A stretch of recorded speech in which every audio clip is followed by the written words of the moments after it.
നോക്കൂ, ഭഗവാനല്ലേ ഏറ്റവും വലിയ ഗൃഹസ്ഥൻ. ലോകത്ത് വെച്ചിട്ട് ഏറ്റവും വലിയ ഗൃഹസ്ഥനും ലോകത്ത് വെച്ചിട്ട് ഏറ്റവും വലിയ യോഗിയും ഒരാളാണ്. കുടുംബമായി ഇരുന്നുകൊണ്ട് തന്നെ ഏറ്റവും വലിയ യോഗിയായിട്ടിരിക്കുന്നത്.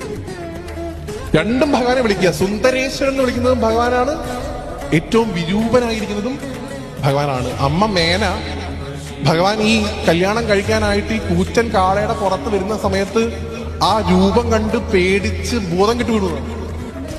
ആ സമയത്താണ് മഹാവിഷ്ണുവിന്റെ ആജ്ഞപ്രകാരം, ഭഗവാന്റെ ഇച്ഛപ്രകാരം, ഭഗവാന്റെ അഭ്യർത്ഥന പ്രകാരം 16 വയസ്സുള്ള ഒരു കുമാരനായിട്ട് ഭഗവാന്റെ രൂപം മാറുന്നത്. സുന്ദരേശ്വരൻ എന്നാണ് വിളിക്കുന്നത്. ലോകത്ത് വെച്ചിട്ട് ഒരു 100 കോടി കാമദേവന്മാർ ഒരുമിച്ച് വന്നു കഴിഞ്ഞാൽ എന്ത് ഭംഗി ഉണ്ടാവും, അതിനും അപ്പുറത്തേക്കുള്ള ഭംഗി സുന്ദരേശ്വരൻ. പരമസുന്ദരൻ. തലപ്പാവ് ധരിച്ച് അതിന്റെ മുകളിൽ ഒരു തൂവലൊക്കെ വെച്ചിട്ടായിരിക്കും. മീനാക്ഷി, മധുര മീനാക്ഷി അവിടെ പോയാൽ നിങ്ങൾക്ക് കാണാം സുന്ദരേശ്വരന്റെ പ്രതിഷ്ഠ.